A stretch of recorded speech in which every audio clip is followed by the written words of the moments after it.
নাতি নাতনিরা আজ ছোলার ডাল পেঁপে একটা নতুন রেসিপি হবে। প্রথমে পেঁপেটা কাটিয়ে খোসা গেলা বিনে জল দিয়ে পরিষ্কার করে ধুয়ে আমি করে নিব। ছোলার ডালগুলো ভিজিয়ে রেখেছিলাম আমি শিলে দিয়ে ভালো করে বাইটে তুলে নেবো। এবার কড়াইতে শুকনো লঙ্কা গরম মশলা ধইয়ে জিরে দিয়ে ভাজি ঢালি নিয়ে এবার শিলা গুঁড়ি করে নেবো। তারপর পেঁপেটা জলটা ভালো করে চিপিয়ে নিই।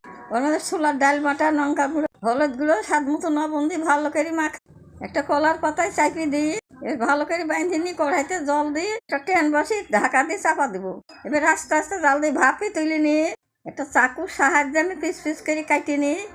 কড়াইতে তেল দিয়ে তেলটা গরম করি এবার কাটিয়ে রাখা পেঁপে ধোকা গেলা এক এক করে তেলের পর দিয়ে ভাজি তুলে নেবো। ওই তেলে শুকনো লঙ্কা কালো দিয়ে ফোড়ন দিয়ে জিরা লঙ্কা হলুদ গুঁড়ো দিয়ে নাড়ি চাড়ি জল দিয়ে স্বাদ মতো লবণ দিয়ে ভালো করে ফুটে ভাজি রাখা ধোকা গালা দিয়ে আর একটু ভালো করে রান্না করে গুঁড়ো মশলাটা দিয়ে নামিয়ে নেবো। এবার তো আমি গরম গরম ভাতের সঙ্গে নিয়ে টেস্ট করি। বাবা খাইতে খুব মজা। টাটা।